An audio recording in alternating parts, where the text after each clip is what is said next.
Como você sabe, a ideia aqui é discipular, desenvolver, treinar e gerar, uma consciência clara de propósito e sustentar esse propósito. E para isso, uma das palavras que fala muito ao meu coração é uma palavra de Jesus, quando ele, em Mateus 6, verso 22 e 23, diz uma expressão que é muito conhecida por todos. O que ele fala? Os olhos são a candeia do corpo, a lâmpada do corpo. Se os teus olhos forem bons, o teu corpo será cheio de luz. Está ali no telão? Se os teus olhos forem maus, pode continuar, todo o teu corpo estará cheio de trevas. Portanto, se a luz que está dentro de você são trevas, quão grandes trevas são? O que isso me ensina? Isso me ensina que a maneira pela qual, ou como nós enxergamos a vida, assim nós vivemos. A forma que nós identificamos, a forma como nós vemos, a forma como nós analisamos as coisas e todas as coisas é a maneira pela qual nós vamos viver. Jesus disse: os olhos são a lâmpada do corpo. Os olhos, aquilo que a gente vê, a forma como a gente identifica, como a gente compreende o mundo, vai determinar quem nós somos por dentro. E uma vez que determina o nosso corpo, se ele é treva ou se ele é luz, o corpo acaba gerando as ações, ou seja, o comportamento, a forma de viver. Então, os olhos são um sentido muito importante para determinar o estilo de vida que a gente tem que viver. O mesmo evangelho que fala que os olhos são a candeia do corpo, também nos ensina a nós sermos pessoas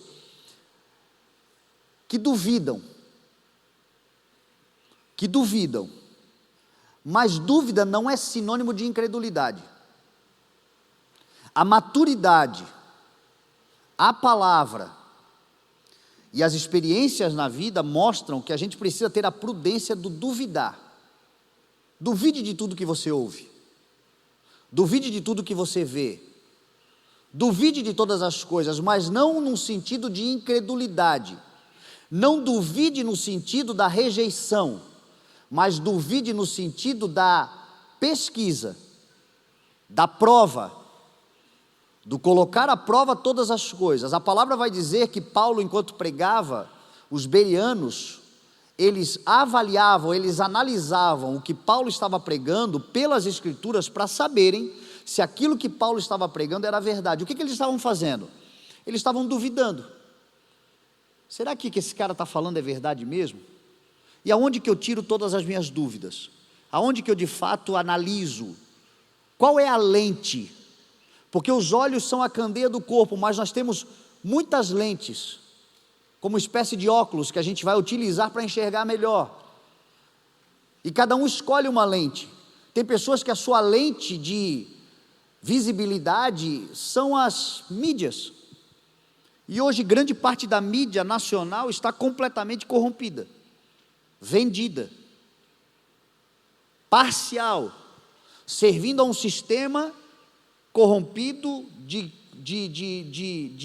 desinformação para cumprir um propósito de pessoas que estão querendo dominar, estão querendo comandar a nação. Usam a mídia para isso. Na época de Hitler,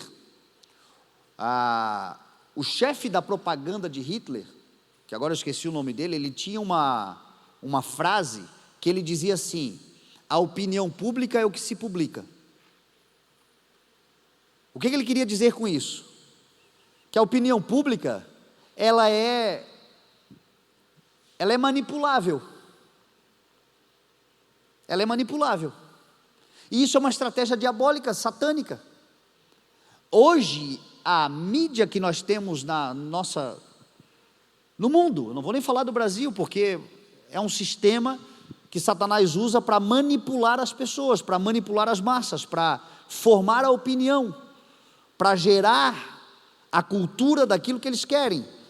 por meio da arte, por meio do entretenimento, por meio das novelas, dos programas de televisão. Você hoje percebe o tempo todo eles manipulando e eles colocando ideologias, pensamentos mundanos, corrompidos, para formar uma cultura e uma nova identidade da humanidade. Porque eles acreditam literalmente que a opinião pública é o que se publica, ou seja, qual é a tua opinião?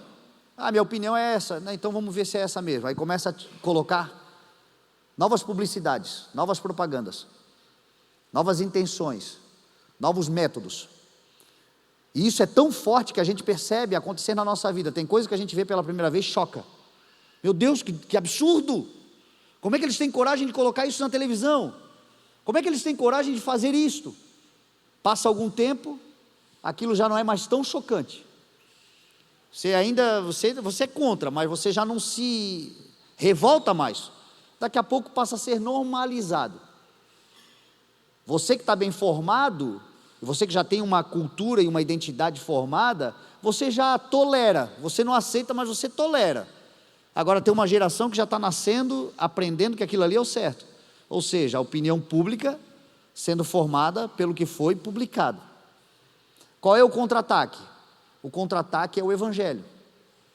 É a lente do Evangelho, é colocar a palavra do Senhor como o norte de todas as coisas, é não negociar a palavra, é guardarmos a palavra no coração para não pecarmos contra o Senhor e influenciarmos. Olha o testemunho que a gente acabou de ver, uma carta que foi escrita, que foi colocada no correio, que levou muitos meses para chegar, mas quando chegou, a opinião publicada naquela carta formou um coração que se rendeu ao Senhor e está salvo em nome de Jesus.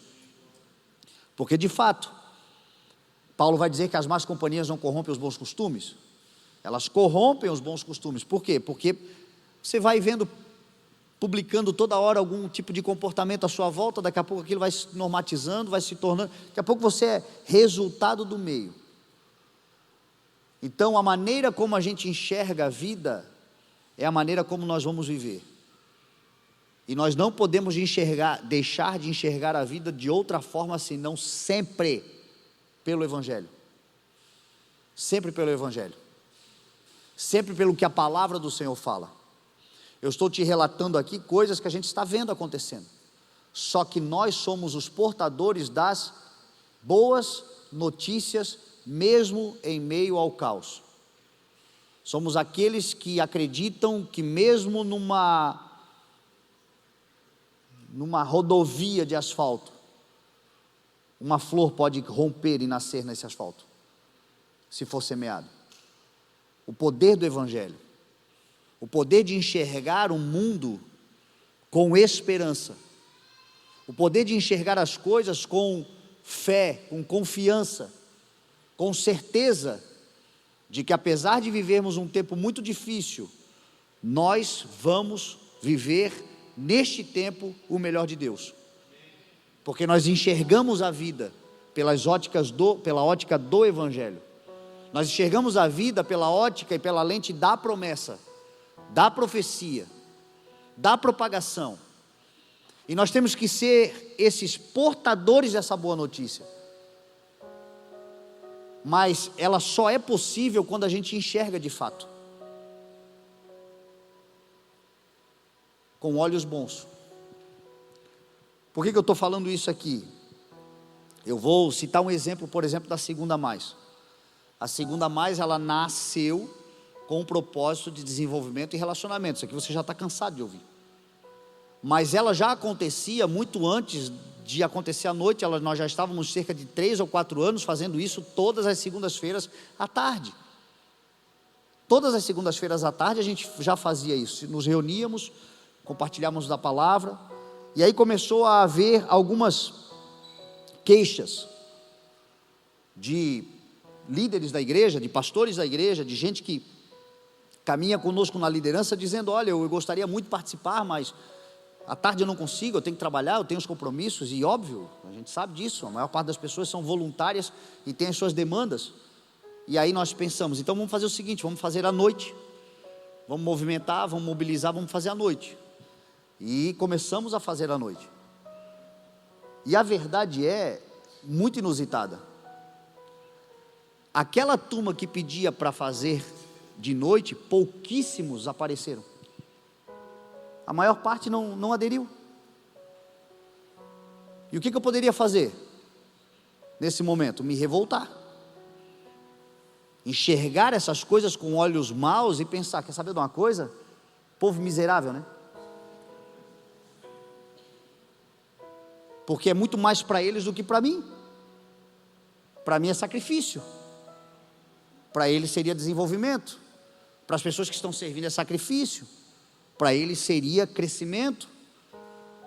Nós poderíamos ir muito mais longe, só que, olha que coisa extraordinária que aconteceu também, muitos que nós nem imaginávamos estão aqui. Quantas pessoas que eu conheci na segunda-feira, quantos potenciais que a gente descobriu, quanta gente que se converteu esse ano e está fortalecendo-se por causa da segunda-feira. Então, até mesmo numa tragédia tem algo de bom a ser ensinado. Até mesmo em situações de fato assim que você só chora. Mas a palavra diz que todas as coisas cooperam para o bem daqueles que amam a Deus. Então mesmo ali tem alguma coisa para ensinar, alguma coisa para acrescentar, alguma coisa para desenvolver. Mas só consegue perceber quem tem olho bom. Quem tem olho mau, até no paraíso, ele vai botar defeito. Quando ele chegar no paraíso, Deus vai ter que explicar algumas coisas para ele, porque ele não gostou de algo. Porque a maneira como enxerga, não tem jeito, tem gente que é a crítica, não no sentido da pesquisa, é a crítica no sentido da amargura,